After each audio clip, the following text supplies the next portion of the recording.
네, 함께 말씀 나누겠습니다. 함께 나누실 말씀의 제목은 산을 옮기는 믿음, 산을 옮기는 믿음이라는 제목으로 우리 함께 말씀을 나누도록 하겠습니다. 우리나라에는 없죠. 우리나라에는 없는 새인데 미국 캘리포니아 주에는 이 콘돌이라는 독수리과 새와 이 벌새라는 아주 작은 새가 산다고 합니다. 두 새가 똑같이 조류고 이제 하늘을 날면서 상공을 배회하지만 눈에 보이는 먹이가 완전히 다릅니다. 먼저 이 콘돌을 보면 이 독수리의 신체 능력이 얼마나 탁월한지 아십니까? 특히 이 후각과 시각의 능력이 상상을 초월하는데요. 60km 변경 안에서는 먹이가 어디에 있는지 정확하게 포착이 가능합니다. 60km 안에. 그러니까 냄새도 맡을 수 있고 눈으로 볼 수 있는 거예요. 대단하죠. 그런데 그 콘돌이 이 탁월한 능력, 이 감각으로 찾아다니는 먹이가 뭐냐면 썩은 동물의 시체예요. 그러니까 60km 안에서 동물 시체에 썩는 냄새만 나면 군침이 흐르면서 거기로 달려가는 거죠. 반면에 이 벌새는 이 꽃을 찾아다닙니다. 그러면서 이 꿀에만 반응하는 새예요. 그러니까 중요한 게 뭐냐면 벌새가 이 꽃 저 꽃을 이제 오가면서 이제 꿀을 먹으니까 꽃가루가 온몸에 묻어서 외로운 사막에 이 벌새로 인해서 꽃들에게 꽃가루를 전달하는 거예요. 그래서 이 벌새로 말미암아 이 사막에도 꽃이 피는 겁니다. 여러분, 이렇듯 콘돌과 벌새는 이 같은 조류로서 이 생존의 전장에 있지만 하나는 사망의 일을 해요. 끝없이 사망을 기다리고 사망을 찾아다니며 사망을 즐겨요. 그런데 또 하나 벌새는 생명의 일을 합니다. 끊임없이 생명을 옮기고 다니는 거예요. 여러분, 우리도 이 땅에서 치열한 전투 속에 있습니다.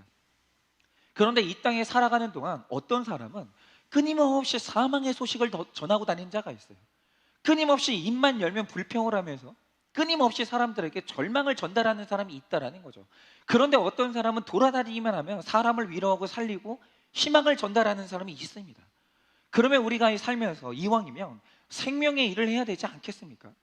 그런데 생명을 전하는 인생을 살기 위해서는 반드시 산을 옮기는 믿음이 있어야 된다는 겁니다. 그러면 오늘 말씀에서 이 영혼 구원에 필요한, 사람을 사는 데 필요한 이 산을 옮기는 믿음이라는 게 뭐겠습니까? 오늘 이것을 좀 묵상해 보려고 하는데요. 첫째로, 생명에 관한 일을 하기 위해서는 우리가 영적 전투 속에 있음을 알아야 합니다. 죄와 슬픔과 죽음은 이 세상의 특징입니다. 여러분, 지금 우리가 이 세상을 정확히 해석을 해야 되는데, 지금 우리가 살고 있는 이 세상은 죄로 망가진 세상이에요. 좋은 세상이 아닙니다. 하나님이 우리에게 처음에 만들어 주셨던 그 세상이 아니에요. 완전히 죄 때문에 망가진 세상입니다. 그래서 죄와 슬픔과 죽음이라는 이 세 가지 현상은 이 땅을 살아가는 날 동안에 절대로 없어지지 않아요. 그런 날은 오지 않습니다. 그래서 지금 우리가 탄 배는요, 유람선이 아니라 전투함이에요. 여러분, 지금도 사탄이 우리를 넘어뜨리려고 사자처럼 우는 이 세상에 살면서 여러분, 인생의 목적을 행복으로 놓고 가게 되면 벌써 거기서부터 해석이 안 되는 사건들이 계속 일어나는 거예요. 나는 행복을 목적에 두고 행복을 위해서 끊임없이 노력을 했는데 왜 죽음이 찾아오지? 왜 슬픔이 찾아오지? 왜 자꾸 내 남편, 내 아내가 죄에 넘어지지? 왜 내 자녀가 죄를 짓고 수치에 빠지지? 해석이 안 되는 거예요. 여러분, 이 땅은요, 우리가 유람선 타고 있는 그런 땅이 아니라는 거죠. 여러분, 일단 인생의 목적을 이 영적 전쟁에서 이기는 거룩에 둬야, 그래야 행복도 따라오는 거지. 전쟁터 한가운데서 행복하겠다고 무장을 해제하면 여러분, 그때부터 총알바지가 되는 겁니다. 여러분, 전쟁터에 나갈 때 유람선 타고 나가면 끝장인 거예요. 완전히 나를 대비하는 전투함을 타고 나가야 되는 거예요. 그러면 여러분, 우리가 어떻게 영적 전쟁을 치를 수 있겠습니까? 14절 15절입니다. 그들이 무리에게 이르되 한 사람이 예수께 와서 꿇어 엎드려 이르되 주여, 내 아들을 불쌍히 여기소서. 그가 간질로 심히 고생하여 자주 불에도 넘어지며 물에도 넘어지는지라. 여러분, 오늘 말씀에 그들이 누굽니까? 이 변화산에 올라갔던 예수님과 세 제자들이, 거기서 그들은 예수님이 천상의 모습으로 변화되는 엄청난 체험을 했습니다. 그런데 이렇게 엄청난 은혜를 체험하고 내려왔어요. 우리도 그럴 때가 있죠. 여러분, 우리가 교회에서 말씀을 읽고 또 우리가 각자의 자리에서 큐티를 하다가 엄청난 은혜를 받아요. 하나님을 만납니다. 그리고 나서 세상으로 내려오는 거예요. 나의 현실로 내려오는 거죠. 근데 내려왔더니 나를 엎드려서 나를 도와달라고 하는 사람이 나를 기다리고 있는 거예요. 벌써 있잖아요. 은혜를 받은 사람에게도 그 산에서 내려오면 질병과 고통과 죽음이 기다리고 있는 거예요. 뭐 그런 분들이 있어요. 아니, 새벽 예배를 하고 나왔는데 교통사고를 났다고 하죠. 아니, 내가 예수님 믿고 이렇게 예배를 잘 드리는데 왜 나에게 교통사고가 나나? 여러분, 그 해석을 못하는 것 자체가 이상한 거예요. 여러분, 벌써 예수님을 보세요. 최고의 은혜를 받고 변화산 밑으로 내려왔더니 벌써 그때부터 시작이 뭡니까? 간질병 걸린 환자가 기다리고 있는 거예요. 여러분, 그러니까 우리가 신앙생활 하다 보면 예수님이 더 힘있고 더 아름답게 변형시켜 주시는 분들이 있어요. 큰 은혜를 받습니다. 그런데 그게 내가 인정받고 나보고 교양 있게 살라고 그런 변화를 주시는 게 아니에요. 그런 은혜를 주시는 게 아닙니다. 하나님이 오늘도 우리에게 은혜를 주시는 이유가 뭐냐면 이 전쟁터 같은 세상에서 이기고 싸우라고, 사명 잘 감당하라고 주신 물질의 변형이고 인격의 변형이에요. 그런데 오늘 이런 예수님에게 한 사람이 고침을 받는데 주님이 고쳐주시는 그 사람이 누구일까요? 여러분, 다 고쳐주신 게 아닙니다. 오늘 예수님이 고쳐주신 사람이 누구냐면 꿇어 엎드린 그 한 사람을 고쳐주신 거예요. 여러분, 바리새인과 서기관이 고침받지 못했습니다. 그들이 단 한 번도 꿇어 엎드린 적이 없었거든요. 오늘 고침받은 사람이 누구냐면 꿇어 엎드린 그 한 사람을 고쳐주시는 거예요. 다시 15절입니다. 주여, 내 아들을 불쌍히 여기소서. 그가 간질로 심히 고생하여 자주 불에도 넘어지며 물에도 넘어지는지라. 여러분, 같은 내용을 다룬 누가복음을 보면 이 아들을 외아들이라고 합니다. 하나밖에 없는 아들이에요. 그런데 이 아들이 간질, 원어로 보면 미쳤다라고 하는 거예요. 하나밖에 없는 이 자녀가 정신과 갈 정도로 미친 거예요. 여러분, 이렇게 이 아버지가 꿇어 엎드려서 하는 게 뭐냐면 내 자식에 대해서 객관적으로 주님께 아뢰입니다. 완전히 오픈을 한 거죠. 그러나 말씀을 보면 이 자녀의 상태가 어떤 상태냐면 그냥 넘어지는 게 아니라 자꾸 불에도 넘어지고 물에도 넘어지는 거예요. 넘어지는 것 자체가 문제가 아닌 거죠. 그 문제는 뭐냐면 시도 때도 없이 넘어지는 거예요. 여러분, 불에 넘어지면 어떻게 되겠습니까? 아니, 간질을 하는 사람이 물에 넘어지면 어떻게 되겠어요? 접시물에 코 박고 죽을 수도 있는 거예요. 근데 불과 물에 넘어지는 이 증상이 이 성경이 이 자녀에게만 일어나는 일이 아니에요. 여러분, 미치고 중독되고 심히 오래 고생시키는 사람들, 분노 조절이 안 되는 사람들이 밤낮으로 하는 말이 뭡니까? 확 불질러 버린다 이거예요. 자녀들이 무슨 말만 하면 집 나간다고 협박합니다. 싸우다 보면 물건을 집어 던집니다. 이게 뭐냐면 다 물과 불에 넘어지는 현상이에요. 자기가 자기 몸을 상하게 하는데 그걸 몰라요. 조절이 안 되는 거죠.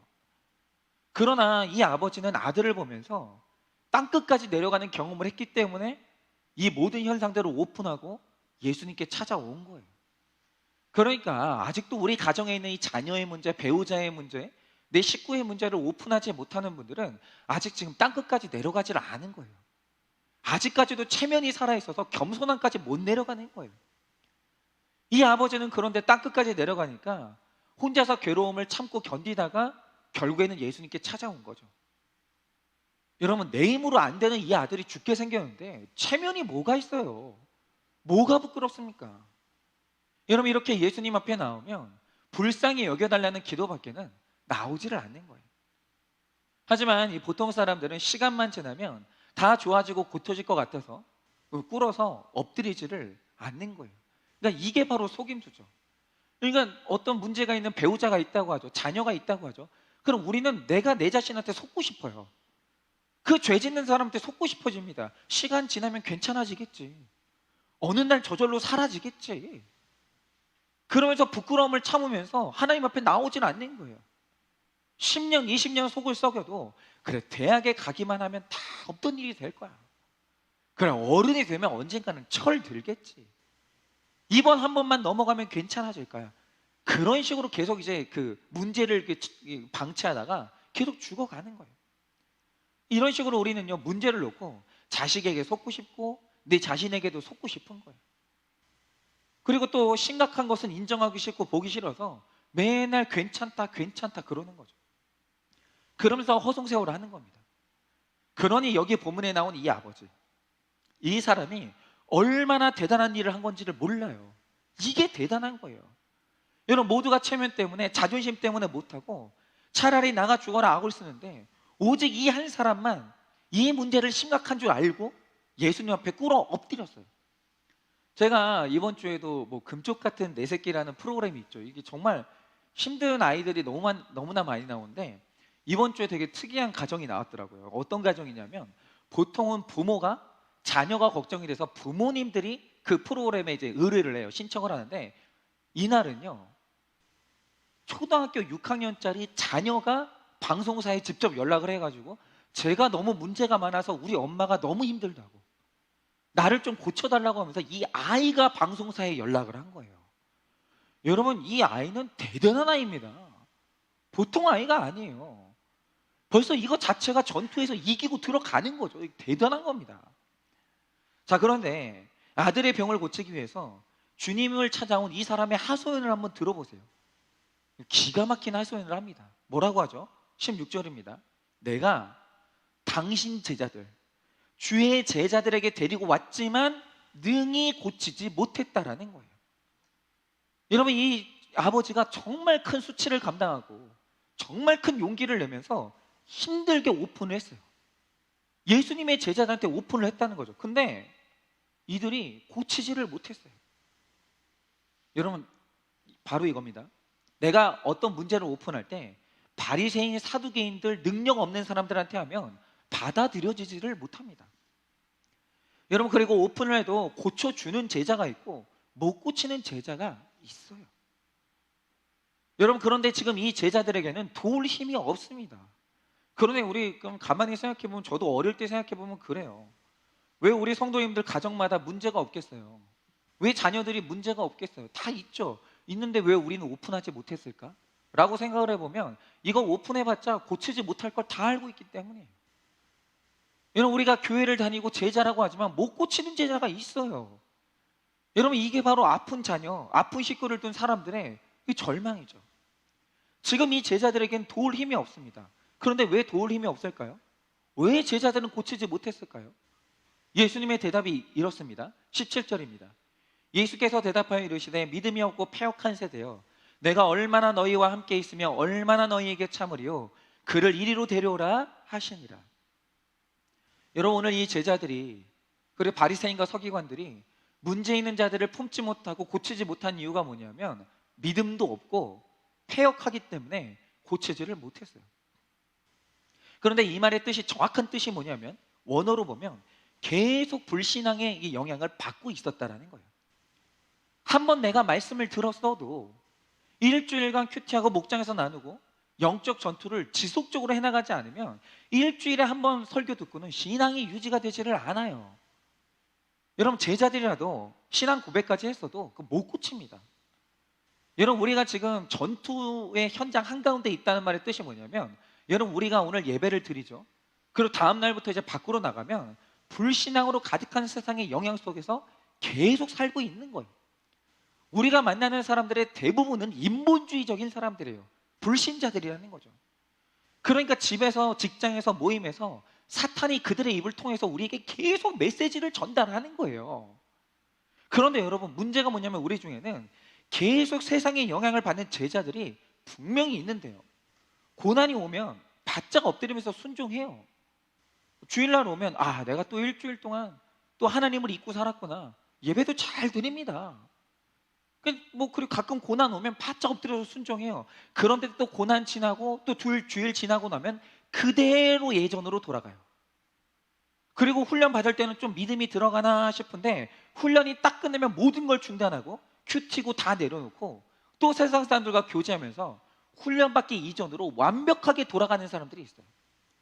그러니까 제가 가만히 보면 제일 문제인 사람들이 누구냐면 그 자리에 머물러는 있는데 신앙의 성장이 없는 거예요.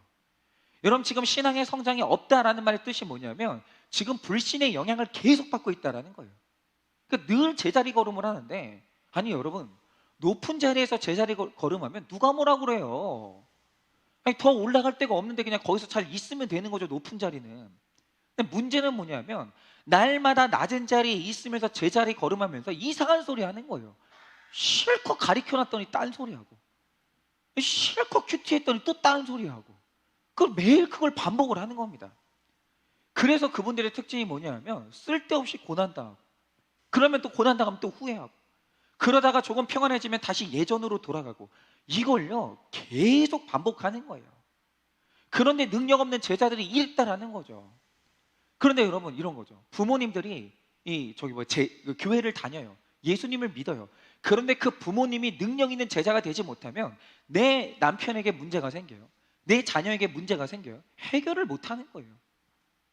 이상하지 않으세요? 나 분명히 예수님 믿어요. 내가 믿는 예수님이 정말 그 전능하신 하나님이에요.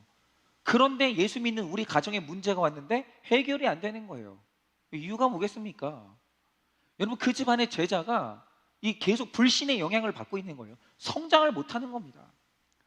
그래서 예수님도 말씀하시길, 내가 얼마나 너희와 함께 있으며 도대체 언제까지 너희를 참으리요? 이렇게 말씀을 하시는 거예요. 여러분 뭐죠? 불신앙의 영향을 받는 사람들에게는 주님이 참으셔야 될 일이 너무너무 많다라는 거예요. 여러분, 우리가 이제 철들면 자립해야 되는데 신앙생활에서 성인 아이가 너무너무 많아요. 성장을 안 하는 거예요. 제자들이 이랬다라는 거죠. 여러분, 우리는 주로 자존심과 학벌, 돈, 가족이 내 말을 듣지 않는 것 때문에 참을 수가 없는데, 예수님은 제자들이 사역을 못해서 이것 때문에 참을 수가 없는 거예요. 기껏 가르쳐놨더니 고난당하는 사람들이 찾아오니까 고쳐주지를 못하는 거예요. 이것 때문에 예수님이 애통한 거예요. 여러분, 하나님의 애통으로 참을 수가 없는 것입니다. 그런데 이런 예수님의 애통이 우리 가운데 반드시 있어야 된다는 거죠. 제가 얼마 전에 한 집사님과 이제 대화를 하는데, 정말 진짜 저도 이렇게 될 수 있겠죠. 근데 이분의 남편분이 너무 이상한 분이에요. 일단은 뭐 성중독도 있는 것 같고, 인정중독이 너무 심해서 정기적으로 사람을 만나고 내 매력을 확인받고 바람을 피워요. 그렇게 바람을 피워요. 그러면서 자꾸 집을 나가는 거예요. 그런데 여기서 정말 심각한 게 뭐냐면, 이 아내 집사님이 처음에는 내 남편 구원 때문에, 이 남편이 또 바람 피고 또 집 나가고 이럴 때마다 내 남편 구원 때문에 애통한 게 되게 많았어요. 속상하고 애통했어요. 그런데 이제 문제는 뭐냐면, 어느 날부터 이 남편이 안 들어오는데, 이제는 안 들어오면 그게 너무 편하다는 거예요. 들어오면 또 의심이 시작되고 그냥 막 고통이 시작되고 이러는데, 눈에 안 보이고 부딪힐 일이 없으니까 점점 편해지는 거예요. 그러면서 드는 생각이 뭐냐면, 그냥 안 들어왔으면 좋겠다. 내가 구속사를 알고 있고 예수 믿으니까 이혼을 못 하겠고, 그냥 우리 그냥 남남처럼 그냥 이렇게 안 보고 살았으면 좋겠다. 그냥 월급이나 그냥 갖다 줬으면 좋겠다. 이런 생각이 들더라는 거예요. 이 말 뜻이 뭐냐면, 영혼 구원 때문에 애통함이 사라지는 거예요. 근데 여러분, 이게 제일 위험한 거예요. 여러분, 처방이 뭐가 됐든지 간에 그 남편의 구원을 위해서 애통한 마음은 지켜져야 되는 거예요. 그런데 저도 늘 위기감이 이거예요. 여러분, 보통 목회자가 어떤 성도님의 거룩을 위해서 쓴소리를 할 때 제일 힘든 게 뭐냐면, 똑같은 잔소리를 계속하게 될 때가 제일 힘들어요. 그러니까 허무해요. 그러니까 예를 들어서 여러분도 아시겠지만, 훈련을 받는 사람들이 힘들겠지만 훈련을 하는 사람도 되게 힘들어요. 그러면 이제 10주 동안 훈련을 한다는 거죠. 근데 그러고 나서 사람이 변하면 세상에 그것만큼 기쁜 일은 없는 것 같아요. 너무너무 기뻐요. 그런데 10주 훈련 받을 때는 뭔가 변하는 것 같았어요. 좋았어요. 근데 끝나고 한 달, 2달 지나고 만나보니까 예전으로 돌아가 있는 거예요. 그게 제일 허무하고 제일 힘들어요. 똑같은 잔소리를 반복할 때가 사실 제일 힘듭니다. 근데 여기서 중요한 게 뭐냐, 변화가 되냐 안 되냐는 나중에 문제고, 목회자는 일단 안 되는 사람에 대해서 애통한 마음을 포기하면 끝이에요. 애통한 마음은 계속 가져야 되는 거예요. 그러니까 안 되는 것에 대해서 마음이 아파야 되는 거죠. 근데 문제는 뭐냐면, 계속 안 되는 사람이 있으면 그냥 신경을 쓰기가 싫은 거예요. 내가 살고 싶어가지고. 저도 저를 지켜야 되기 때문에 그냥 저 사람한테 자꾸 신경 쓰고 애통한 마음이 그냥 포기가 될 때가 있어요. 저러다가 자기가 알아서 천국 가고 지옥 가겠지, 그냥 그렇게 될 때가 있어요. 근데 그게 뭐냐면, 목회자로서 그게 제일 위험한 거예요. 변화가 되냐 안 되냐 나중 문제예요. 최소한 성도를 향해서 아파하는 마음은 있어야 될 거 아니에요. 근데 이 성도님이 방황하고 있다. 성도님이 성장이 없다. 근데 목회자 마음이 편하다. 그럼 그 목회자는 벌써 지금 위기인 거예요. 그런데 지금 예수님은 안 되는 제자들을 향해서 포기하지 않는 애통한 마음을 끝없이 가지고 있었다라는 거죠. 그래서 예수님은 그 아이를 이리로 데려오라고 하십니다. 결국 제자들이 고쳐주지 못하니까 예수님이 불렀어요. 그런데 여기서 예수님이 이리로 데려오라라고 할 때 이리로가 어디입니까? 제자들이 아닌 오픈을 알아들을 능력이 있는 예수님께로 데려오라는 거예요. 능력 없는 사람한테 머물러 있지 말고 능력 있는 나한테 오라는 거예요. 그런데 예수님께 갔을 때 어떻게 됐습니까? 18절입니다. 이에 예수께서 꾸짖으시니 귀신이 나가고 아이가 그때부터 나으니라. 여러분, 귀신은요 무서움의 대상이 아니라 꾸짖음의 대상이에요. 무서워하지 말고 꾸짖어야 됩니다. 그런데 우리 안에 있는 이 악함이 뭐냐면 정말 두려워해야 될 하나님은 무시하면서 정작 담대하고 꾸짖어야 될 사람에 대해서는 비굴해지는 거예요. 두려워하는 거죠. 다른 사람들이 나를 어떻게 볼까 시선이 두렵고, 나를 어떻게 말할까 평가가 두렵고, 나를 미워하고 거절하지 않을까 이런 것들이 두려운 거예요. 여러분, 그러나 사람은 무서움의 대상이 아니라 불쌍히 여겨야 될 대상입니다.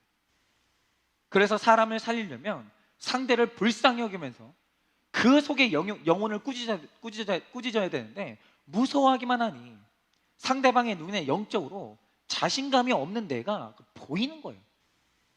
그러니까 제가 예전에 그런 체험을 했었는데, 여러분은 귀신 들린 사람 만나본 적이 있으십니까? 저도 이제 사역을 할 때 귀신 들린 친구를 만난 적이 있거든요. 근데 와 진짜 신기해요. 만나잖아요. 그럼 목소리가 계속 바뀌어요. 어떨 때는 할머니 목소리 나왔다가, 어떤 어린애 목소리 나왔다가, 어떨 땐 남자 목소리 나왔다가, 막 진짜 그 안에 있는 귀신이 막 드러나는 거예요. 근데 문제는 뭐냐? 제가 그때 능력이 없었거든요. 능력이 없으니까 귀신이 왔다 갔다 하면서 막 째려보고 막 빛나는 눈빛으로 저를 째려보는데 너무너무 무서운 거예요. 제일 무서운 게 뭐냐면, 야, 저러다가 저 안에 있는 귀신이 내 안에 들어오면 어떻게 하지? 이러고 있는 거. 이제 능력이 없으니까 너무너무 두려워하는 거죠. 근데 귀신이 그걸 아냐 모르냐? 알아요. 얘가 나보다 약하다는 거, 얘가 나를 두려워하고 있다는 걸 아냐 모르냐라고 하면 알아요. 근데 그때 어떤 한 사역자가 이제 저한테 오더니 꾸짖은 게 뭐냐면, 너는 사랑이 없다고. 이 고통받고 있는 영혼에 대한 사랑이 없다고. 네가 정말 문제는 뭐냐면 능력이 없는 게 아니라 근본적으로 사랑이 없는 게 문제라고. 제가 얼마나 혼났는지 모릅니다. 여러분, 그래서 오늘 아픈 자녀, 방황하는 배우자, 내 문제 많은 식구를 놓고 달라져야 될 사람은 상대방이 아니라 나 자신인 거예요. 오늘 내가 실력이 없는 거예요. 내가 능력이 없는 거예요. 사랑이 없는 거예요. 그러니까 변화가 없는 거죠. 여러분, 이 아버지는 자신의 아들이 미쳐서 심히 고생하고 있다고 하기 힘든 이야기를 오픈했습니다. 여러분, 이게 바로 시작이에요.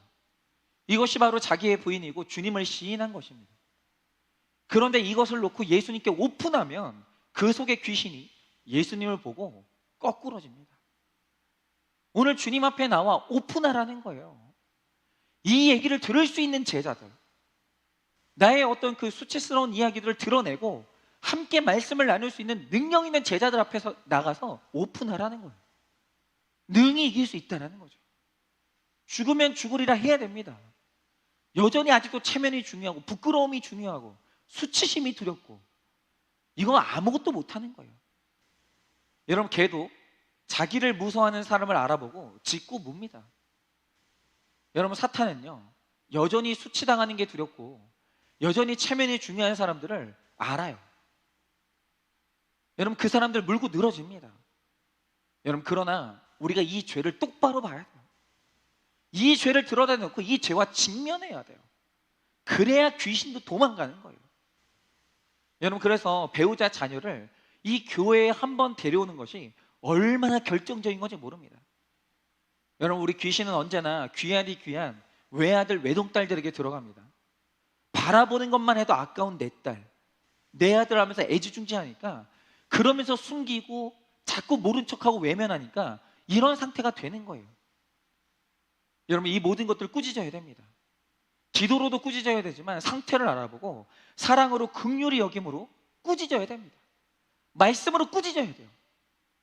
여러분, 그래야 귀신은 떠나갈 수 있다라는 거예요.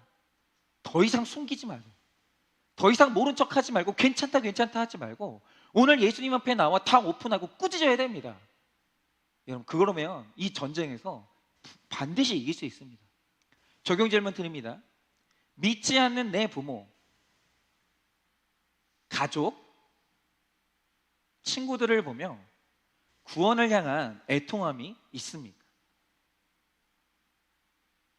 그저 만나면 좋다고 하면서 불신앙의 영향을 지속적으로 받고 있지 않습니까? 가족을 전도하는 것이 영적 전투임을 인식하고 말씀과 기도로 매일 무장하고 있으십니까? 자, 이렇게 이 영적 권위로 귀신을 내어쫓는 예수님을 향해서 오늘 제자들이 물어봅니다. 뭘 물어보냐? 19절입니다. 이때 제자들이 조용히 예수께 나와 이르되 우리는 어찌하여 쫓아내지 못하였나이까? 이런 게 궁금해야 되는 거예요. 예수님, 저는 왜 안 되는 거죠? 왜 저는 못한 거죠? 이게 궁금해야 되는 거예요. 내가 예수 믿는데 왜 우리 가족의 문제는 해결이 안 되는 거죠? 이게 궁금해야 되는 거예요. 오늘 제자들은 왜 나는 못 쫓아냈냐고 묻습니다. 근데 왜 이런 물음이 나오냐면 자신들한테 무슨 문제가 있는지 전혀 모르는 거예요. 일단 남아있는 제자들 안에는 더러운 것이 가득 차 있습니다. 근데 오늘 제자들 안에 가득 차 있는 더러운 게 뭐냐면 그게 바로 질투인데, 뭐 이런 거죠. 어느 날 보니까 예수님이 3명의 제자들만 따로 데리고 변화산에 가시는 거예요. 근데 그 모습을 보고 나머지 제자들이 다 질투에 다 빠진 거예요. 그러면서 자기 안에 있는 더러운 것은 못 보고 하는 말이 뭡니까? 왜 나는 안 되는가? 이러는 거예요. 제가 요즘에 제 아내하고도 이제 그런 얘기를 했는데, 애를 키우면서 제가 요즘에 깨닫는 게 있어요. 그게 뭐냐면, 제가 어릴 때 나는 차별 대우 당했다. 아버지가 형만 이뻐하고 나는 안 이뻐했다. 이것 때문에 나는 피해자라고 그러면서 엄청 불평을 했거든요. 근데 제가 자녀를 키우다가 요즘에 깨닫게 되는 게 뭔지 아십니까? 아, 내가 사랑받지 못한 이유가 있었구나. 아, 내가 부모님한테 혼났던 이유가 있었구나. 그러니까 여러분, 부모님이 자녀들을 다 사랑할 텐데, 여러분, 그 부모님들이 자녀들을 사랑할 때 왜 사랑하고 싶지 않겠어요? 왜 똑같이 이뻐하고 싶지 않겠어요? 근데 그렇게 되지 못할 때는 물론 부모님들의 인간적인 연약함도 있지만 자녀들도 자기가 봐야 될 내 문제가 있는 거예요. 근데 자기 문제는 전혀 못 보고 질문하는 게 뭐냐면, 왜 나는 안 돼요? 왜 나는 안 됩니까? 왜 나는 사랑받지 못합니까? 이런 것만 묻는 거예요. 왜 내 남편, 내 자녀는 안 되는가? 왜 나는 용서가 안 되고 사랑이 안 되는가? 내가 신앙생활 열심히 했고 노력도 하는데 왜 나는 자꾸 안 되는 일만 일어나는가? 이런 식으로 자꾸 예수님을 이제 비난하고 원망하면서 자기 문제는 보지 못하고 계속 이 질문만 하는 거죠. 그런데 이런 제자들에게 주님이 이렇게 대답을 하십니다. 20절입니다. 이르시되 너희 믿음이 작은 까닭이니라. 진실로 너희에게 이르노니 만일 너희에게 믿음이 겨자씨 한 알만큼만 있어도 이 산을 명하여 여기서 저기로 옮겨지라 하면 옮겨질 것이요 또 너희가 못할 것이 없으리라. 오늘 예수님이 말씀하시는 게 뭐냐면 네 안에 있는 그 문제를 보라는 거예요. 언제나 답은 진짜 똑같아요. 근데 이게 제일 안 되는 거예요. 늘 원망하고 싶죠? 문제가 다 바깥에 있는 것 같죠? 늘 회개보다는 우리는 다 원망이 훨씬 쉬워요. 근데 오늘도 말씀이 말하는 게 뭐냐면 너희 믿음이 작은 까닭이니라. 작은 믿음만 있었어도 충분히 해결할 수 있다는 거예요. 그런데 오늘 이 말씀에서 귀한 소망이 뭐냐? 그래도 제자들에게 믿음이 없다라고 하지 않으세요. 너희가 믿음이 작다고 하십니다. 여러분, 없는 것과 작은 것은 완전히 다른 거예요. 그러면 여러분, 우리가 믿음이 있어야 되는데 어떤 믿음이 있어야 될까요? 둘째로 산을 옮기는 믿음이 있어야 합니다. 그러면 여러분, 산을 옮기는 믿음은 어떤 믿음입니까? 본문에 보니까 산을 옮기는 믿음을 가져야 될 때 그 산만한 믿음을 말하지 않으세요. 어느 정도 믿음이냐? 한 겨자씨만큼의 믿음만 있어도 산을 옮길 수 있다라는 거예요. 그럼 이게 무슨 뜻인가? 여러분, 저도 이제 만나보면 사람 대할 때 99%는 성품이에요. 다 사람들은 자기 성품 따라 살아요. 그리고 불신자와 신자의 결정적인 차이가 뭐냐면 그들이나 우리나 99%가 성품인데 1%의 믿음이 있다라는 거예요. 우리 비율은 그래요. 우리 다 연약해요. 99%가 성품이기 때문에 죄를 지을 때마다 넘어지는 거예요. 충동에 흔들리기도 하고. 근데 우리에게는 1%의 믿음이 있다라는 거죠. 근데 문제는 뭐냐면, 능력이 없는 제자들의 문제가 뭐냐면 그 1%의 믿음이 상실됐다라는 거예요. 그러니까 이게 무슨 뜻이냐? 우리가 기도하고 에너지를 쓸 때 늘 나를 위해서, 다 내 가족 위해서 기도하고 에너지를 쓰죠. 99%는 다 그렇게 씁니다. 그렇잖아요. 여러분의 99%, 그러니까 100%의 관심이 있다고 하죠. 그럼 그 중에 99%는 누구에게 관심 가집니까? 내 자녀들한테 관심 가지고, 내 배우자에게 관심 가지고, 나에게 관심 가지고. 그렇잖아요. 내가 가진 것의 99%는 다 그렇게 써요. 그런데 오늘 예수님이 말씀하시는 게 뭐냐? 그런데 거기서 1%만, 99% 중에서 1%만 남을 위해 써보라는 거예요. 남을 위해서. 99% 여러분의 자녀 걱정하라는 거예요. 99% 여러분 걱정하라는 거예요. 여러분 배우자 걱정하고. 그런데 그렇게 걱정하다가 딱 1%만 이타적으로 남의 자녀 위해 걱정해주고, 99% 내 가정 위해 기도하다가 딱 1%만 남의 가정 위해서 기도해보라 이거예요. 1%의 이타적인 마음만 써보라 이거예요. 그런데 그 1%의 이타심만 있어도 놀라운 일이 일어난다는 거예요. 늘 나 중심으로 살던 그 사람이 딱 1%만 배우자를 위해 살아보라는 거예요. 제가 지난주에도 한 성도님을 만나 뵀는데, 이 성도님이 결국 그거예요. 가정에서 내 남편이 나를 너무너무 힘들게 하는데 그게 바로 이 모습이죠. 아니, 내 남편이 혈기 때문에 불에도 넘어지고 물에도 넘어지고, 내 자녀가 혈기 때문에 불에도 넘어지고 물에도 넘어지는데 내가 해결할 방법이 없는 거예요. 어떻게 해야 되냐고 물어보시는 거예요. 그럼 만났습니다. 물어보시는 거예요. 그런데 이분이 우리 같이 이제 대화를 하다가 이 대화의 끝에서 결국 발견한 게 뭔지 아십니까? 아, 지금까지 나는 단 한 번도 내 남편을 위해 살아보지 못했구나. 난 지금까지 단 한 번도 내 자녀를 위해 살아보지 못했구나. 사실은 내 남편을 위해서, 자녀를 위해서 뭔가 한다고 했지만 이게 전부 다 날 위한 거였구나. 나 편하자고, 나 좋자고 한 거였구나. 내 자녀가 죄를 지으면 꾸짖어야 되는데 늘 그걸 감쌌어요. 왜 감쌌는 줄 아십니까? 따뜻한 마음을 가져서 감싼 게 아니에요. 집이 시끄러워지면 내가 괴로우니까. 그것 때문에 부부싸움을 못하고 죄를 드러내지를 못한 거예요. 다 날 위한 거예요. 여러분, 우리가 이타심이 1%라도 있는 줄 아십니까? 아니요, 그런 건 없어요. 100% 날 위한 거예요. 100%날 위한 거. 그런데 능력 있는 제자가 뭐냐? 거기서 딱 1%만이라도 이타심을 발휘하는 거예요. 여러분, 우리가 얼마나 이기적인지 1%도 아까워서 남을 위해 못 쓰는 거예요. 잘 생각해 보세요. 모든 게 누굴 위한 거였는지. 날 위한 거예요. 여러분, 왜 자녀들 그렇게 고생시키면서 공부시킵니까? 정말 자녀들 위한 겁니까? 아니요. 깊이 파고 들어가잖아요. 내 결핍 때문에 자식들 고생시키는 거예요. 내가 못 이룬 꿈을 위해서 자녀들 그렇게 학대하면서 공부를 시키는 거예요. 뭐 자녀들이 힘들게 공부하고 있으면 괜찮다 쉬라 하죠. 진심입니까? 아니요. 이겨내길 바라죠. 이 힘든 어려움을 뚫고 결국에는 뭐 수도권에 있는 대학 가기를 바라죠. 쉬라 하면서도 진짜 쉴까 봐 마음에 걱정이 있는 거예요. 두려운 거예요. 자녀들 위한 게 아니에요. 전부 다 날 위한 거예요. 그런데 여러분, 오늘 예수님이 말씀하신 게 뭐냐? 네 안에 진짜로 이타적인 마음 딱 1%만 있어도, 그 겨자씨만한 믿음도 있어도 큰 일을 한다는 거예요. 그런데 이 겨자씨만한 믿음도 결코 내 힘으로 집어넣을 수가 없어요. 억만금을 준다고 해도 그게 안 됩니다, 죄인들은.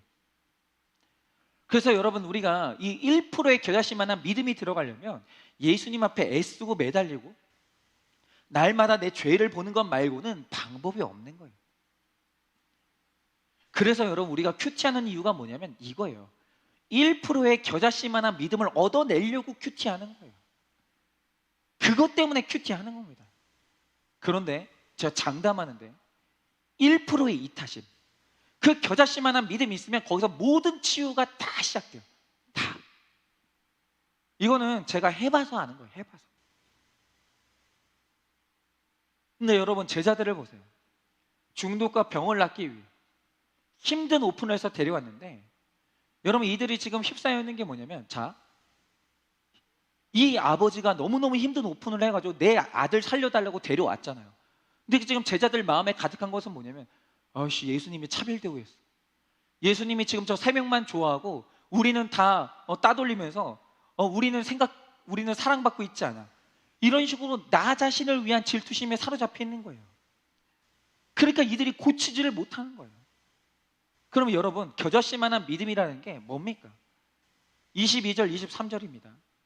갈릴리에 모일 때 예수께서 제자들에게 이르시되 인자가 장차 사람들의 손에 넘겨져 죽임을 당하고 제3일에 살아나야 하리라 하시니 제자들이 매우 근심하니라. 여기에요. 될 줄로 믿습니다. 잘 될 것입니다. 여러분, 이런 식으로 내 소원을 믿는 게 겨자씨만한 믿음이 아니에요. 여러분, 오늘 주님이 겨자씨의 믿음을 말씀하시면서 또다시 말씀하시는 게 뭐냐면 죽음과 부활을 말씀하시는 거예요. 근데 여러분, 이게 몇 번째인지 몰라요. 지금 예수님이 제자들에게 몇 번씩 얘기한다는 말의 뜻이 뭐냐면 여러분들한테도 저한테도 몇 번씩 얘기하고 있다는 거예요. 즉 겨자씨의 믿음이라는 것은 뭐냐면 죽어지는 거예요. 자기 부인하는 거. 나의 썩어짐과 죽어짐이 생명을 낳는다는 거예요. 내가 구원을 위해서 죽어지는 적용하면, 내가 내 자신을 부인하고 포기하는 게 있으면 주님께서 살아나게 하신다는 거예요. 그러나 이 고단의 이 복음을 2번째로 말씀하시는데도 제자들이 또 근심하는 거예요. 맞습니다, 주님. 제가 죽어야 됩니다. 주님 말씀이 옳습니다. 제가 포기해야 됩니다. 이렇게 나가는 게 아니라, 야, 죽어야 되지 않겠냐? 포기해야 되지 않겠냐? 라고 하는데 또 그게 싫으니까 근심하는 거예요. 그러니까 죽어도 싫은 거예요, 이게. 여러분, 아무리 들어도 성령이 임하지 않으면 고난 이야기가 두려운 거예요. 여러분도 아직도 두려우십니까? 여러분, 여러분의 자녀가 어쩔 수 없이 고난 받아야 된다는 사실이 안 받아들여지십니까? 여러분 인생에도 반드시 고난이 와야 된다는 거 못 피한다는 거. 고난 못 피해요. 반드시 와요. 근데 여전히 그게 근심이 되십니까? 그러니까 앉으나 서나 기복주의에 치우칩니다. 교회를 와서도 늘 돈 잘 벌기를 원하고 자녀들이 실패 없이 잘 되는 게 우리의 소원, 꿈에도 소원입니다. 근데 그게 다 누굴 위한 거냐? 전부 나 좋자는 거예요. 1%도 입타심이 없는 거예요. 여러분, 제자들이 예수님과 함께 다녔지만 마태복음 16장까지의 오병이어와 7병이어까지만 좋아했어요. 정말 폼나는 기적, 잘 되는 거, 나눠주는 거, 부자 되는 거, 여기까지 좋아했어요. 그런데 17장의 신앙 고백, 죽어야 부활한다, 이 메시지가 있는 이후부터는 고난받고 죽으실 것을 말씀하시니까 제자들이 그때부터 근심하기 시작하는 거예요. 부활은 믿어지지 않고 죽는 건 너무 싫은 거죠. 여러분, 제가 이 구속사의 복음을 전할 때 가장 안 바뀌는 분들이 그런 분들인데요, 맨날 죽으라 내려놓으라 말하는 저 목사의 말을 듣다 보면 우리 애는 명문대 못 갈 것 같고 우리는 돈도 못 벌 것 같은 거예요. 야, 저거 저 말 고지고대로 믿다가 나는 뭐 내 집 장만도 못 하겠다, 뭐 이러는 거예요. 그러면서 이 구속사에 올인이 안 되는 거예요. 그런데 저는 그런 대답이 차라리 정직하다고 생각합니다. 그러니까 뭐 그런 거죠. 포기가 안 되고 내려놔지지 않는 세상 것이 있으니까 오늘 말씀의 제자처럼 예수님이 계속 강조하시는 십자가 죽음의 메시지가 너무너무 힘든 거예요. 너무너무. 여러분, 제자들에게 귀신 쫓는 권능을 이미 주셨고 누가복음을 보면 제자들이 병을 고치기도 했습니다. 그러나 여전히 수준이 뭐냐면 초신자일 때 들어주신 그 기도만 좋아서 마지막 갈 길이 십자가라는 이 말씀을 너무너무 싫은 거예요. 여러분, 분명히 말씀드리지만 이거는 말씀을 큐티하다 보면 피할 수가 없는 결론이에요. 고난 없으면 천국 못 가요. 이 땅의 욕심이 근본적으로 내려놔지지 않고는 여러분이 그 마음 가운데 끈질기게 붙들고 있는 그 기복 있죠. 기복적인 욕심하고 결별하지 않으면 천국 죽어도 못 갑니다. 그냥 어설프게 그냥 내가 길을 정했는데 가는 길이 힘들어서 싸우는 게 힘드는 건 그건 상관이 없어요. 근데 길을 정하지도 않았는데 천국 갈 수 있다라고 믿는 거는 그거는 그냥 여러분의 망상이에요. 그러니까 그런 신앙생활은 없는 거예요. 여러분, 베드로가 그리 마옵소서 하며 초막집을 짓고 살고자 할 때 그런 베드로와 똑같은 거예요. 여러분, 예수님을 의심하고 근심하는데 무슨 능력이 있겠습니까? 여러분, 아직도 제가 지금 여러분께 나누고 있는 이 구속사의 말씀이 여전히 의심이 되십니까? 야, 저 말 다 들어야 되나? 저 말 고지고대로 들으면 안 되는 거 아닌가? 그러면 제가 장담해서 말씀드린 게 뭐냐면 여러분은 지금 예수님을 의심하고 있는 거예요. 여러분, 성경책에 죽음이 없습니까? 여러분, 예수님 인생 가운데 배고픔이 없었습니까? 예수님 인생 가운데 고난이 없었습니까? 예수님 인생 가운데 십자가 죽음이 없었습니까? 이거 없었으면 제 말도 틀린 거예요. 근데 예수님 인생 가운데 그 모든 고난을 거치고 부활이 있었다라고 하면 제 말이 맞는 거예요. 구속사는 성경 그대로를 얘기하는 거거든요. 그런데 이 구속사가 여전히 의심이 되고 저거 저래도 되나? 정말 그대로 믿어도 되나? 여전히 그 생각을 가지신 분들은 여러분 지금 예수님을 의심하고 계시는 거예요. 저를 의심하시는 게 아니에요. 예수님을 의심하는 거예요. 여러분, 음부의 세력을 세 가지로 요약하면 죄와 슬픔과 죽음이라고 할 수 있습니다. 그런데 여전히 십자가가 두렵고 오직 병남과 자녀 성공만 목적이라면 이 죄와 슬픔과 죽음의 문제는 해결받지를 못하는 거예요. 여러분, 근본적으로 우리의 모든 문제를 해결하려면 방법 딱 하나입니다. 고난과 죽음이라는 문제를 직면하고 정면으로 돌파하는 거예요. 내 안에 있는 이 끈질긴 기복에 대한 이 욕심을 여러분들이 그것과 마주하고 그것하고 싸우셔야 되는 거예요. 여러분, 주님은 구원을 위해 병도 고쳐주시는데 우리의 목적이 뒤바뀌어 있으면 오픈을 해도 시원치가 않고 치유가 안 되는 겁니다. 제가 지금도 이제 목회를 하다 보면 하나 확인하는 게 있어요. 그게 뭐냐면 믿음과 학벌이 전혀 상관이 없다라는 거예요. 힘든 자녀, 아픈 자녀라도 그렇게 믿음 좋은 자녀가 있고요. 부모님이 애지중지해가지고 스카이 대학을 보냈는데 어느 날 말하는 게 뭐냐면 하나님이 없다 하는 자녀가 있어요. 여러분, 학벌은 믿음하고 전혀 상관없습니다. 이 복음에는 학벌 없는 분들이 오히려 능력 있고 사람을 살리기도 해요. 이유는 뭐냐면 그들이 십자가 이야기를 의심하지 않고 받아들였기 때문이에요. 그리고 목사인 저의 말에도 한치 의심을 하지 않습니다. 그러니까 제가 말하는 게 다 옳다라는 게 아니에요. 제가 말하는 것 중에 옳지 않은 게 있으면 분별하세요. 근데 중요한 게 뭐냐면 이게 말씀하고 일치하면 받아들이셔야 된다는 거죠. 여러분, 십자가와 부활에 대한 의심이 없을 때야 능력 있는 사역을 비로소 할 수 있다는 거예요. 여러분, 제가 장담합니다. 여러분이 그 인본주의, 여러분의 그 욕심, 그 질투, 세상 사랑 그거 내려놓지 못하면 자녀 못 살립니다. 단 한 명도 구원할 수 없어요. 십자가와 부활을 그대로 받아들여야만 그때서야 우리가 한 가정을 살리고 내 식구를 살릴 수 있는 거예요. 정말 이 믿음은 학벌과 상관없습니다. 요한일서 3장 16절에 이렇게 말씀하십니다. 그가 우리를 위하여 목숨을 버리셨으니 우리가 이로써 사랑을 알고 우리도 형제들을 위하여 목숨을 버리는 것이 마땅하니라 라고 했어요. 여러분, 믿음이 있으면 승리할 수 있습니다. 반드시 승리합니다. 고통받는 형제의 눈물을 닦아줄 수가 있어요. 여러분, 그래도 우리는 목숨을 버리기가 너무나 싫습니다.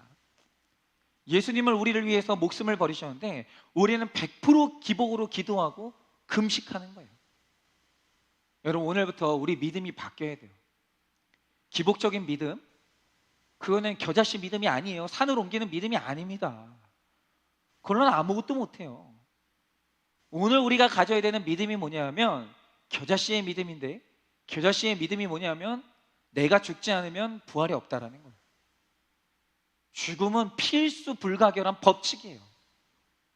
내가 죽고 포기가 돼야, 세상과 결별하는 게 있어야, 내려놓는 게 있어야 그때서야 부활이 있다라는 거예요. 여러분, 그러므로 당장 오늘 우리의 기도는 바뀌어야 돼요. 겨자씨가 되게 해달라는, 즉 잘 죽게 해달라는 내용으로 바뀌어야 됩니다. 그래야 저도 살고 여러분도 살고 여러분의 가정이 사는 거예요. 적용 질문 드립니다. 내가 예수 믿고 교회 다니는 가장 큰 이유가 무엇입니까? 내가 예수 믿고 교회 다니는 가장 큰 이유가 무엇입니까? 여러분, 오늘 지금 제가 이 적용 질문 드리는데 오늘 근본적으로 다시 생각해 보세요. 여러분, 교회를 왜 다닙니까? 왜 다니세요? 예수를 믿는 이유가 뭡니까? 근본적으로 오늘 다시 이 베이직, 이 기본적인 질문 다시 해보고 답을 한번 내보세요. 여러분, 십자가 복음에 감사해서 교회를 다닙니까? 아니면 가족 건강과 행복이 제일 큰 목적입니까? 오랫동안 신앙생활을 하면서도 오직 유일한 기도 제목이 내 식구 잘 되는 것은 아닙니까? 오늘 내가 희생하고 인내해야 될 삶의 현장에서 잘 죽게 해달라는 기도를 하고 있으십니까? 여러분, 어떠십니까? 한 여자 집사님의 나눔입니다. 지금 여러분들이 이 나눔을 들으실 때 한번 생각해 보세요. 여러분, 이런 사연들, 이런 사건이 어느 가정에서나 일어날 수 있는데, 그럼 도대체 이 가정이 살아날 수 있는 유일한 방법이 뭘까요? 한번 들어보세요. 내 남편의 상간녀에게서 문자가 왔습니다. 첨부 파일로 사진을 하나 보내고는 아줌마 어떻게 할래? 이런 문자가 왔습니다. 집으로 돌아와서 믿음의 동지인 두 딸이 있는 데서 나누려고 보지 않았던 첨부 파일의 문자를 열어보았습니다. 그랬더니 그 사진에는 갓난아이의 사진이 있었습니다. 한 달 정도 된 사내아이.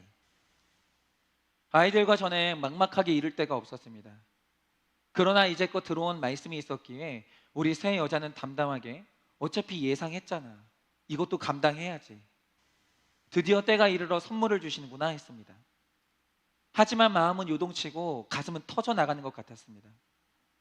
잠시 후에 작은 아이 방에서 오열하는 소리가 들렸고 큰 아이 역시 뒤를 이어서 울기 시작했습니다. 저는 들어가서 아이들을 달랬습니다. 얘들아, 지금 가장 힘든 사람이 누구겠냐? 예수를 모르는 아빠가 아니겠냐? 불쌍히 여기고 우리가 기도하자. 너희가 엄마와 협력해야 우리가 선을 이룰 수 있어. 엄마는 하나님만 바라볼 것이고 너희가 같은 곳을 바라봐주면 더 바랄 것이 없어 라고 말하며 아이들을 다독였습니다. 변함없이 아빠를 사랑하고 태어난 동생을 불쌍히 여겨야 하며 여느 때와 다름없이 아빠에게 요동하지 않는 모습을 보여야 한다고 그렇게 말했습니다. 예수가 없으니 너무나 어리석은 일을 벌이고도 정죄감조차 없는 남편이 불쌍합니다. 주님, 감사합니다. 드디어 제가 내려가야 될 곳을 알려주셨습니다.